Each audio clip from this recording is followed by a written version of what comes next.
Welcome to inspire yourself. Inspire ইয়োরসেলফের আরও একটি রান্নার পর্বে আপনাদের সকলকে স্বাগত।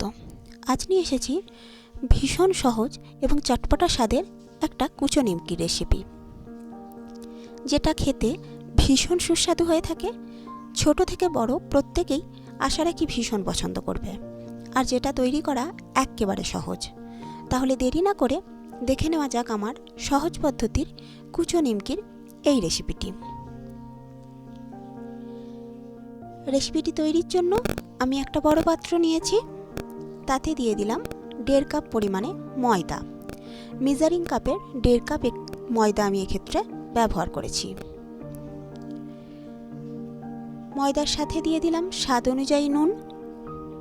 আর যেহেতু এটা আমি মশলা ছোট নিমকি তৈরি করছি, তাই চটপটা স্বাদ আনার জন্য দিয়ে দিলাম কাসুরি মেথি আর চিলি ফ্লেক্স।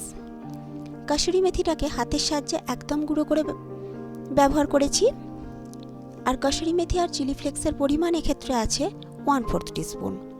এবার সমস্ত শুকনো উপকরণগুলিকে হাতের সাহায্যে ভালো করে ময়দার সাথে মিশিয়ে নিতে হবে। শুকনো উপকরণগুলো মেশানো হলেই ময়দাতে ময়ান যোগ করব। ময়ানের জন্য আমি সাদা তেল ব্যবহার করছি। যেহেতু একটু ক্রিস্পি করে কুচো নিমকিটা তৈরি হবে, তাই ময়ানটা অবশ্যই একটু বেশি ব্যবহার করতে হবে। এক্ষেত্রে আমি 4 টেবিল চামচ সাদা তেল ব্যবহার করলাম এবং ময়ানটাকে ভালো করে ময়দার সাথে ঘষে ঘষে মিশিয়ে নিতে হবে। যখন ময়ানটা মাখানো হয়ে যাবে, তখন হাতের সাহায্যে একটা শেপ দিতে হবে। দেখা যাবে একটা শেপ নিচ্ছে কিনা, আর অল্প প্রেসার দিলেই সেই শেপটা আবার বালির মতন ছুরছুর হয়ে পড়ে যাবে। এই পর্যায় পর্যন্ত ময়ানটা দিয়ে নিতে হবে। এবার ঘরে থাকা রুম টেম্পারেচারে থাকা জল দিয়ে একটা শক্ত ডো তৈরি করে নিতে হবে। সাধারণত রুটি, লুচি বা পরোটার ক্ষেত্রে আমরা যেরকম ডো তৈরি করে থাকি, কুচো নিমকির ক্ষেত্রে ডোটা তার থেকে একটু শক্ত ডো তৈরি করতে হবে। নরম ডো তৈরি করলে কুচো নিমকিগুলো কাটতে এবং ভাজার সময় বেশ অসুবিধা হবে। ফিরে এলাম একটা শক্ত ডো তৈরি করে। এবার এই ডো থেকে লেচি কেটে নেওয়ার পালা। আমি যে পরিমাণ উপকরণ ব্যবহার করেছি, তাতে আমার বেশ বড় সাইজের 4টে লেচি তৈরি হয়েছে। লেচিগুলোকে পাকিয়ে নেব। হাতের সাহায্যে একটু গোল করে লেচিগুলো শেপ দিয়ে নিলে বেলার সময় সুবিধে হয়ে থাকে। এবার লেচিগুলোকে বেলে নেবার পালা। তার জন্য বেলন চাকি নিয়েছি। এবার চাকির ওপর ময়দার ডোটা লেচিটা নিয়ে বেলে নিতে হবে। বেলার ক্ষেত্রে বলে রাখি, বেশ পাতলা করে একটা রুটির মতন বেলন এক্ষেত্রে করতে হবে। সাধারণত রুটিতে যেরকম পাতলা করে আমরা বেলে থাকি, সেই রকমই বেলন এখানে করতে হবে।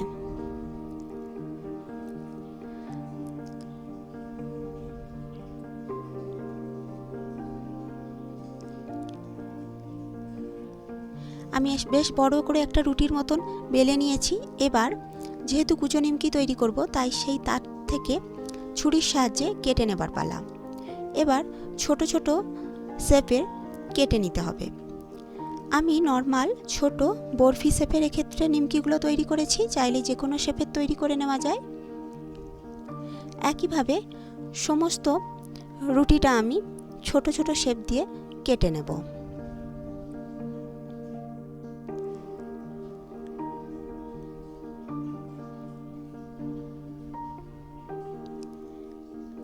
এবার একটা পাত্রে এই ছোট ছোট নিমকিগুলো তুলে রাখার পালা। একসাথে জড়ো করে তুলে রাখলেও কোনো অসুবিধে নেই, কারণ তেলেতে ভাজার সময় সমস্ত নিমকিগুলো একে অপরের সাথে ছেড়ে আসবে এবং খোলা করে সুন্দর ভাজা হয়ে যাবে। এবার তেল গরম করে নিলাম। তেলের জন্য এক্ষেত্রে আমি সাদা তেল ব্যবহার করেছি। এবার নিমকিগুলোকে তেলে ছেড়ে দেওয়ার পালা। ভাজার ক্ষেত্রে বলে রাখি, গ্যাসের ফ্লেমটা থাকবে মিডিয়াম ফ্লেমে।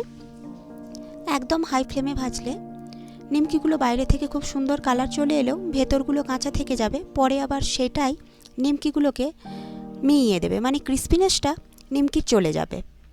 আবার একদম কম আঁচে ভাজলে তেল টেনে নেওয়ার সমস্যা হতে পারে, তাই মিডিয়াম ফ্লেমে একটু সময় নিয়ে নিমকিগুলোকে ভেজে নিতে হবে। আর বেশি লাল করব না, কারণ ঠান্ডা হওয়ার পর এটা আরও একটু লাল হয়ে যাবে। একইভাবে আমি সমস্ত নিমকিগুলোকে ভেজে নেব।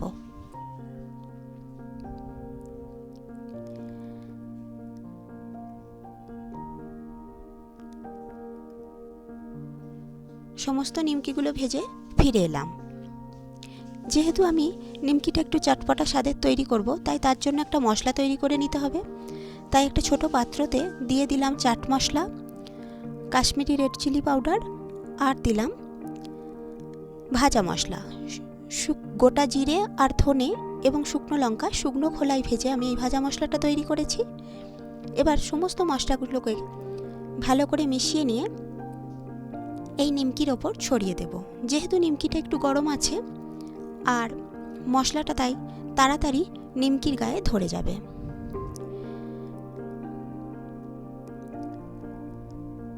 দারুণ মুচমুচে স্বাদের এটা তৈরি হয়ে থাকে, বাচ্চারা ভীষণ পছন্দ করবে। আশা করি চিপসের থেকেও এটা খেতে বেশি ভালো লাগবে। সন্ধ্যাবেলা চায়ের টাতে এই রেসিপিটা খেতে কিন্তু অসাধারণ লাগে। রেসিপিটা ভালো লাগলে লাইক, শেয়ার ও কমেন্ট করার অনুরোধ রইল। দেখা হচ্ছে খুব তাড়াতাড়ি। নমস্কার।